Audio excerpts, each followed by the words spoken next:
Hai, Assalamualaikum warahmatullahi wabarakatuh. Apa kabar anak-anakku sekalian? Mudah-mudahan kalian semua selalu dalam keadaan sehat walafiat ya. Berjumpa kembali di video pembelajaran untuk mata pelajaran prakarya kelas 7. Dan hari ini memasuki bab 5 ya di semester kedua ini, dengan materinya mengenai pengolahan bahan pangan hasil samping sayuran menjadi produk pangan. Nah, adapun tujuan pembelajarannya, setelah mempelajari bab ini, peserta didik mampu yang pertama menyatakan pendapat tentang keragaman bahan pangan hasil samping sayuran sebagai ungkapan rasa bangga dan wujud syukur kepada Tuhan serta bangsa Indonesia. Yang kedua, mengidentifikasi karakteristik, kandungan dan manfaat, teknik pengolahan, serta memahami pengertian bahan pangan hasil samping sayuran yang terdapat di wilayah setempat berdasarkan rasa ingin tahu dan peduli lingkungan. Yang ketiga, merancang pengolahan bahan pangan hasil samping sayuran menjadi produk pangan berdasarkan orisinalitas, ide yang jujur terhadap diri sendiri.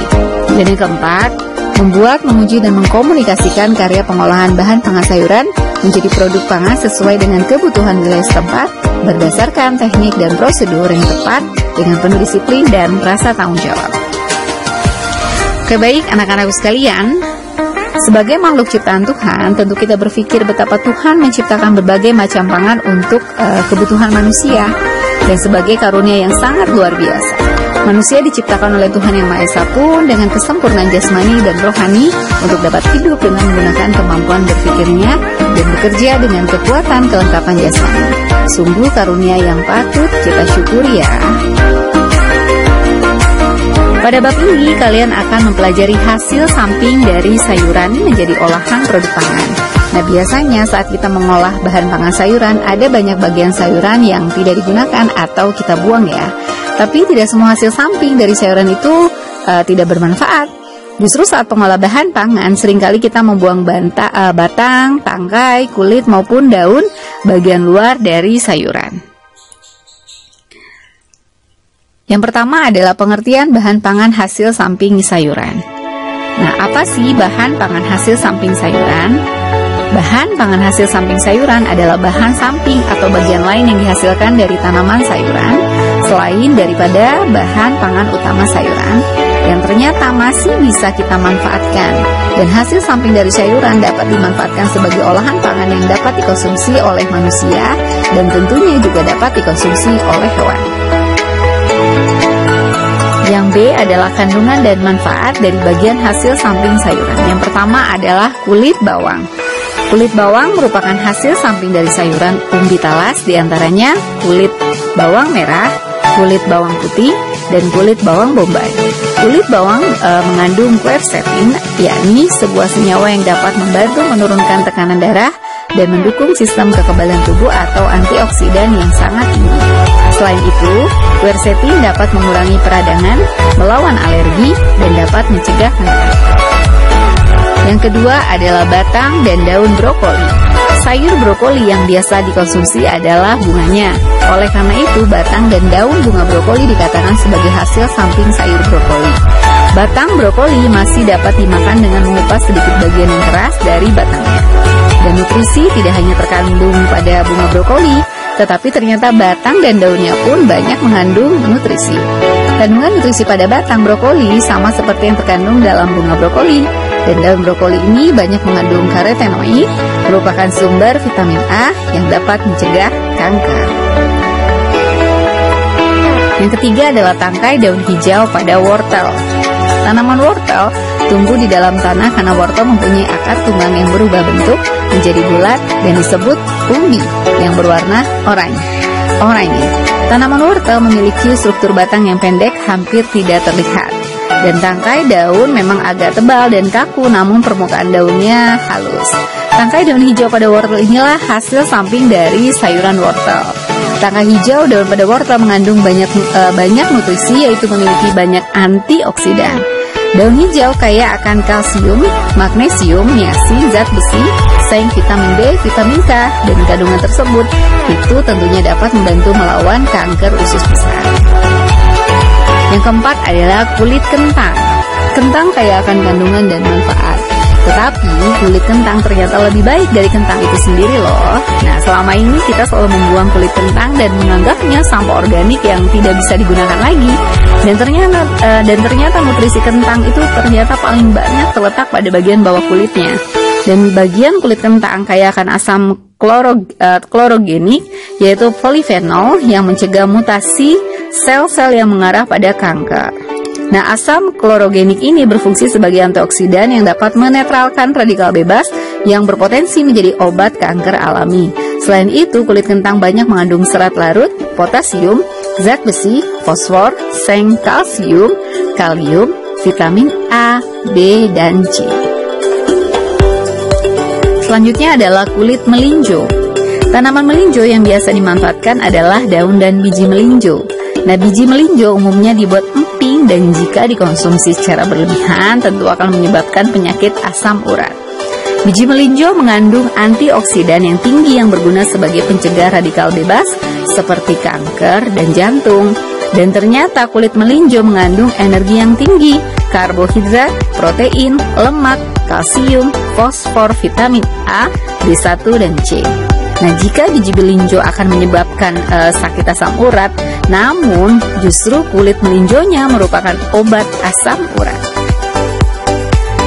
Yang keenam adalah daun dan batang talas. Masyarakat umumnya memanfaatkan umbi talas sebagai olahan pangan utama.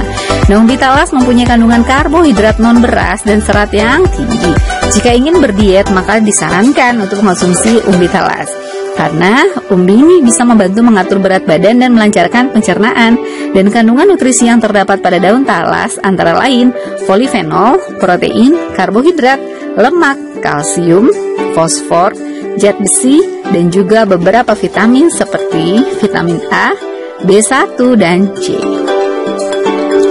Yang C adalah teknik pengolahan pangan. Nah, adapun teknik pengolahan pangan untuk mengolah hasil samping dari sayuran menggunakan dua teknik, yaitu yang pertama adalah teknik pengolahan pangan panas basah antara lain merebus, menggulai, mengukus, dan mengetim. Lalu yang kedua adalah teknik pengolahan pangan panas kering antara lain menggoreng, menumis, membakar, dan memanggang. Selanjutnya yang D adalah pembuatan pengolahan bahan pangan hasil samping sayuran menjadi produk pangan. Dan di sini kita akan mencoba membuat balado kentang berkulit. Nah, yang pertama adalah perencanaan ya, yang meliputi identifikasi kebutuhan serta ide dan gagasan. Lalu yang kedua adalah pelaksanaan ya, yaitu yang pertama adalah persiapan ya, yaitu memilih sayuran yang baik, mencuci peralatannya, dan mempersiapkan bahannya. Selanjutnya adalah bahan. Nah, bahan yang diperlukan untuk membuat balado kentang berkulit yaitu bawang merah, bawang putih, bawang bombay, cabai rawit, garam, gula, dan merica. Nah, sedangkan untuk bahan hasil sampingnya tentunya adalah kentang. Selanjutnya adalah alat. Nah, alat yang dibutuhkan yaitu kukusan, wajan, sutil, cobek, ulekan, baskom, piring, talenan, pisau, dan sendok. Nah, sedangkan untuk penyajian dan pengemasan yang dibutuhkan yaitu mangkuk kaca dan wadah mangkuk plastik. Nah, selanjutnya adalah proses pembuatannya. Nah, yang pertama adalah kukus kentang bersama kulitnya dengan dandang kukusan. Yang kedua, untuk mengetahui kentang itu sudah matang atau belum, nah silakan kalian tusuk menggunakan garpu atau lidi. Lalu yang ketiga, potong kentang berkulit sesuai dengan selera kalian. Yang keempat, goreng kentang berkulit yang sudah dikukus dan dipotong dengan minyak yang dapat merendam seluruh kentang. Selanjutnya, kupas kulit bawang bombay, bawang putih, dan bawang merah. Nah, bersihkan cabai rawit dari tangkainya. Selanjutnya adalah bawang bombay diiris tipis memanjang, dan bawang merah, bawang putih, dan cabai merah disiapkan pada cobek. Nah, ulek bumbu sampai halus dan taruh sedikit minyak pada wajan dan tumis bumbunya. Nah, setelah bumbu sedikit berubah warna dan harum, masukkan irisan bawang bombay, tumis bumbu hingga sedikit mengering. Dan masukkan kentang pada tumisan bumbu tersebut, kemudian beri garam, gula, dan merica, dan aduk secara merata. Dan setelah itu evaluasi bagaimana rasa balado kentangnya, apakah sudah enak atau masih kurang bumbunya. Selanjutnya yang terakhir adalah penyajian dan pengemasan. Penyajian atau pengemasan memegang peranan yang sangat penting dalam memproduksi pengolahan pangan. Dengan ditonjolkannya nilai estetik pada olahan makanan akan menimbulkan nafsu makan dan memberi kesan yang mendalam bagi konsumen. Nah, fungsi dari pengawasan itu sendiri yaitu adalah untuk melindungi isi produk olahan pangan dari berbagai risiko dari luar. Misalnya nih, contohnya perlindungan dari sinar matahari, udara dingin, bau dan pencemaran atau kontaminasi bakteri atau mikroorganisme.